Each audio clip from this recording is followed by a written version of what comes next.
بسم اللہ الرحمن الرحیم الحمدللہ والصلاة والسلام علی رسول اللہ۔ محترم ناظرین، آج سنڈے ہے، اتوار کا دن ہے، اور آپ جانتے ہیں کہ ہر سنڈے کو، ہر اتوار کو ہم کسی ایک اہم عنوان اور ٹاپک پر ضرورت کے بنیادی اور بیسک 10 اہم مسائل معتبر اور مستند کتابوں کے حوالوں کے ساتھ آپ کی خدمت میں پیش کرتے ہیں۔ آج بھی انشاءاللہ ہم نماز کے اہم اور ضروری بیسک مسائل حوالوں کے ساتھ آپ کی خدمت میں پیش کریں گے، اور یہ مسائل وہ ہیں جو نماز کے فساد سے تعلق رکھتے ہیں، جن سے ہماری نماز فاسد ہو جاتی ہے۔ ہمارے لیے ضروری ہو جاتا ہے کہ ہم اس نماز کو دوبارہ نئے طریقے سے ادا کریں۔ اس لیے آپ آخر تک اس ویڈیو کو دیکھیں، ان مسائل کو توجہ سے سماعت کریں اور ثواب کی نیت سے یہ مسائل دوسروں کو بھی بتلائیں۔ اس ویڈیو کو آگے شیئر کریں تاکہ ہماری نمازیں ضائع ہونے سے بچ جائیں اور ہم سنت کے مطابق اپنی نمازیں ادا کر سکیں۔ تو آئیے ہم شروع کرتے ہیں۔ مسئلہ نمبر 1،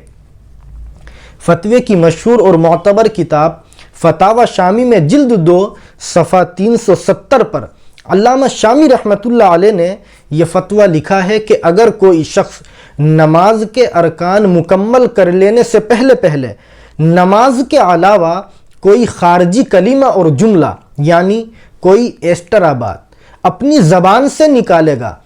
چاہے وہ جان بوجھ کر کے نکالے یا اس کا ارادہ تو نہ ہو، لیکن خود سے ہی اس کی زبان سے کوئی خارجی کلمہ اور جملہ، کوئی ایکسٹرا بات نکل جائے، تو اس سے اس کی نماز فاسد ہو جائے گی، اور اس کے لیے لازم اور ضروری ہوگا کہ وہ اس نماز کو دوبارہ نئے طریقے سے ادا کرے۔ اس لیے نماز پڑھتے ہوئے ہمیں نماز کے علاوہ کوئی خارجی کلمہ اور جملہ، کوئی ایکسٹرا بات اپنی زبان سے نہیں نکالنی چاہیے، ورنہ اس سے ہماری نماز فاسد ہو جاتی ہے۔ مسئلہ نمبر 2، فتاوی شامی میں ہی جلد 2 صفحہ 372 پر علامہ شامی رحمۃ اللہ علیہ نے یہ فتویٰ لکھا ہے کہ اگر کوئی شخص نماز پڑھتے کسی کو اپنی زبان سے سلام کر لے، یعنی وہ اپنی زبان سے السلام علیکم کہہ دے، چاہے وہ بالارادہ یعنی جان بوجھ کر کے کرے یا اس کا ارادہ جان بوجھ کر سلام کرنے کا نہ ہو، خود سے ہی بغیر ارادے کے اس کی زبان سے السلام علیکم نکل جائے، تو اس سے اس کی نماز فاسد ہو جائے گی۔ اس لیے نماز پڑھتے ہوئے کسی کو سلام نہیں کرنا چاہیے۔ مسئلہ نمبر 3، فتاوی شامی میں ہی جلد 2 صفحہ 373 پر علامہ شامی رحمۃ اللہ علیہ نے یہ فتویٰ لکھا ہے کہ اگر کوئی شخص نماز پڑھتے کسی سلام کرنے والے کے سلام کا جواب اپنی زبان سے دے دے، یعنی وہ اپنی زبان سے وعلیکم السلام کہہ دے، تو اس سے بھی اس کی نماز فاسد ہو جائے گی۔ اس لیے اگر ہم نماز پڑھ رہے ہو اور کوئی شخص مسجد میں آ کر یا ہمارے قریب میں آ کر زور سے سلام کرے، تو ہمیں اپنی نماز کو جاری رکھنا چاہیے، ہمیں اس کے سلام کا جواب نہیں دینا چاہیے، ورنہ اس سے ہماری نماز فاسد ہو جائے گی۔ مسئلہ نمبر 4، فتاوی شامی میں ہی جلد 2 صفحہ 382 پر علامہ شامی رحمۃ اللہ علیہ نے یہ فتویٰ لکھا ہے کہ اگر کوئی شخص نماز پڑھتے کوئی چیز اپنے منہ میں داخل کرے اور اس کو وہ اپنے حلق سے نیچے اتار لے، یعنی اس کو نگل جائے، تو علامہ شامی لکھتے ہیں کہ وہ چیز چاہے معمولی اور ادنا سی کیوں نہ ہو، اس سے اس کی نماز فاسد ہو جائے گی۔ اس لیے نماز پڑھتے ہوئے کوئی چیز اپنے منہ میں داخل کر کے اس کو نہیں نگلنا چاہیے۔ مسئلہ نمبر 5، فتاوی ہندیہ میں جلد 1 صفحہ 102 پر یہ فتویٰ لکھا ہے کہ اگر پہلے سے ہمارے دانتوں میں کھانا یا کوئی چیز پھنسی رہ گئی تھی اور ہم نے اس کو نگل لیا، تو اس سلسلے میں یہ ڈیٹیل اور تفصیل ہے کہ ہم یہ دیکھیں گے کہ وہ چیز کتنی تھی، وہ کھانا کتنا تھا، اس کی مقدار کیا تھی۔ اس میں پہلا آپشن یہ ہے کہ اگر وہ چیز چنے کی مقدار سے کم تھی اور ہم نے بغیر چبائے اس کو نگل لیا، حلق سے نیچے اتار لیا، تو اس سے ہماری نماز فاسد نہیں ہوگی۔ سیکنڈ آپشن اس میں یہ ہے کہ اگر وہ چیز تھی تو چنے کی مقدار سے کم، معمولی سی تھی، لیکن ہم نے پہلے اس کو نکالا، یعنی